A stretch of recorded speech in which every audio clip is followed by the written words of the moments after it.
Selamat petang, salam sejahtera. Terima kasih karena bersama dengan saya di Nazilin Unity Channel. Semalam Sabudin Hussein mencoret di dalam ruangan page beliau satu kenyataan dan persoalan besar.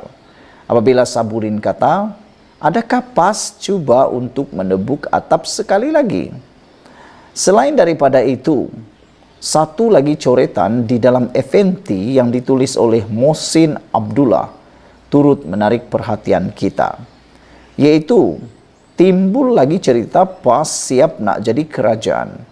PAS tahu apa yang perlu dilakukan untuk menarik sokongan semua kaum. Namun mereka lakukan juga apa yang mereka lakukan. PAS sedang bermuktamar. Semasa artikel ditulis, Hadi Awang belum menyampaikan ucapan dasar Presiden. Maka penulisan ini saya tumpukan kepada timbalannya Tuan Ibrahim Tuan Man ketika merasmikan Muktamar Pemuda PAS pada malam 18 Oktober lalu. Muktamar kali ini diadakan di Shah Alam dan kata Tuan Ibrahim sebagai penghargaan kepada PAS Selangor di atas pencapaian cemerlang pada pilihan raya negeri Ogos lalu. Kali terakhir PAS mengadakan Muktamar di Selangor ialah 10 tahun lalu. Pencapaian cemerlang yang disebut Tuan Ibrahim ialah sumbangan 10, tapi beliau kata 11. Kerusi Dun Selangor oleh PAS dan pada PRN yang diadakan 12 Ogos lalu. Bersama bersatu dalam Perikatan Nasional, jumlah kerusi yang dimenangi 22, tidak cukup untuk memerintah Selangor. Pakatan Harapan dan Barisan Nasional menang 34 kerusi untuk mentadbir Selangor. Pada sidang media selepas merasmikan Muktamar Sayap Pemudanya 2 malam lalu, Tuan Ibrahim berkata kegagalan PN menawan Selangor pada PRN itu mengejutkan PAS. Maklumlah, menjelang pilihan raya PAS yakin menang mengikut ramalannya.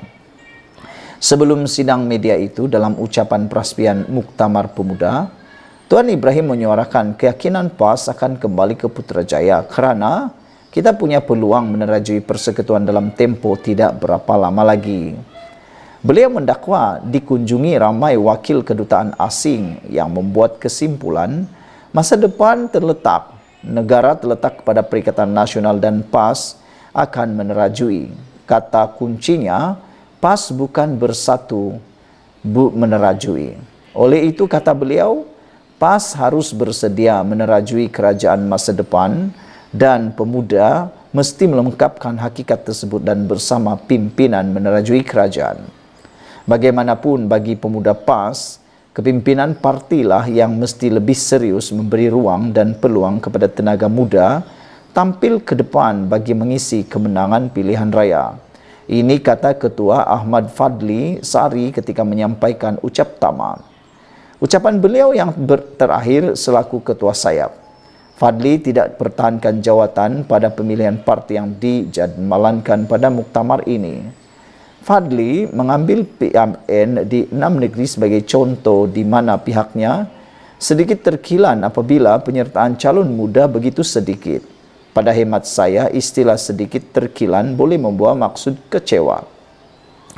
Menurut beliau, anak muda memberi sokongan tinggi kepada PAS dan PN pada PRU 15 tahun lalu. Bagaimanapun pada PRN di 6 negeri Ogos lalu, penyertaan calon muda sangat minimum. Jika dibincang dalam konteks Ketua Pemuda Negeri, hanya satu Ketua PAS Negeri bertanding di kerusi Kota Engrik di Selangor, manakala 5 negeri tidak membariskan Ketua Pemuda Negeri atas pelbagai faktor. Beliau bagaimanapun tidak menjelaskan apa pelbagai faktor yang menyebabkan 5 Ketua Pemuda Negeri tidak dipilih pimpinan sebagai calon. Beralih pula kepada pemilihan PAS yang akan dijalankan pada muktamar kali ini, seperti yang diumumkan 5 jawatan teratas atau top 5 dalam PAS tidak dipertandingkan. Artinya, Presiden, timbalannya serta 3 naib Presiden yang ada sekarang kekal di jawatan masing-masing. Ada penganalisis politik berpandangan tidak ada pertandingan top 5 ialah untuk mengelak pergolakan besar seperti yang berlaku pada 2015 yang membawa kepada penubuhan amanah. Ada penganalisis berpendapat masa depan PAS menjadi teraju negara boleh dipersoalkan dari segi penyediaan pemimpin pelapis. PAS dari segi kepimpinan tak sedia menjadi teraju negara. Pelapis mereka hanya akur keputusan tertinggi. Mereka boleh kritik parti lain, tapi parti sendiri tidak sedia bina kepimpinan, kata Awang Azman Awang Pawi daripada Universiti Malaya. Zairin Azmi daripada Universiti Sains Malaysia memberitahu FMT, ketiadaan cabaran bagi jawatan utama bukan sesuatu yang baik untuk masa depan, kerana pertandingan perlu untuk melahirkan pemimpin pelapis.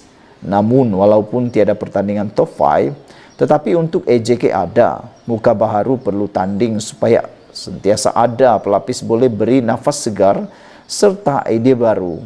Orang muda sekarang fleksibel, bukan semua faham sifat wala, kata beliau. Kepimpinan PAS kita tahu Nafi ada mengeluarkan arahan top 5 tidak dicabar. Bagi saya, sama ada barisan pelapis atau sesiapa yang memimpin PAS pada masa akan datang akan mengikut rentak dan berpandu acuan yang disediakan kepimpinan pada masa kini. Artinya, meneruskan apa yang ada. Bukan ideologi yang saya maksudkan. Itu sememangnya tidak boleh diubah, tetapi cara pelaksanaan dasar, strategi dan taktik tidak akan berubah. Kalau ada pun, hanya sedikit.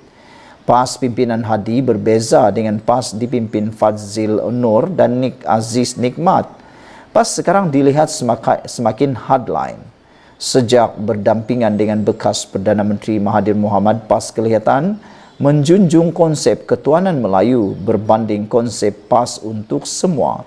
Tidak lama dahulu, meski pada PRK Parlimen Pulai September lalu, konsep PAS Fall diperkenalkan semula untuk menambat hati pengundi bukan Melayu. Keputusan pilihan raya itu menceritakan segalanya. Mungkin PAS bergerak ke arah ekstrem right untuk mendapat imej kemalayuan demi kesesuaian dengan Bersatu selain memperkukuhkan imej Islamis. Namun bekas pimpinan tertinggi Bersatu Muhammad Faiz Naman melihat Bersatulah yang menjadi pak turut PAS dan menjadi pelengkap agenda politik jumud parti itu.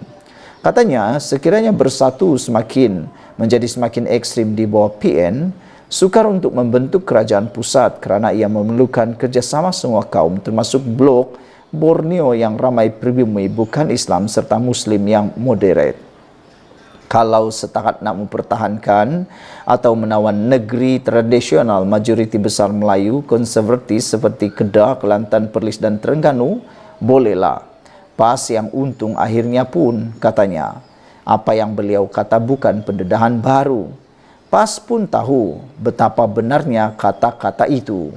Namun mereka lakukan juga apa yang mereka lakukan. Mungkinkah mengekalkan pemerintahan di negeri disebut Faiz itu satu-satunya matlamat PAS? Sejak awal, cakap-cakap untuk memerintah Malaysia hanya sekadar smoke screen. Sekian dulu untuk kali ini. Jangan lupa tinggalkan komen anda, sila tekan butang subscribe. Malaysia kita punya, kita juga sama-sama cintai Malaysiaku. Bye-bye.